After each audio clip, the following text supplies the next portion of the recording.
Ano ang DIY nga litsunanan guys. Nay adjustan guys oo. Patasaan mo guys, pwede. Nah, push up. Jadi pudo.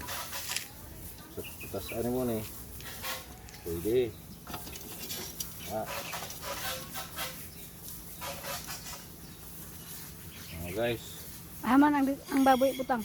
Ay dito. Jadi guys, ang size ni guys 7 feet ikan dito.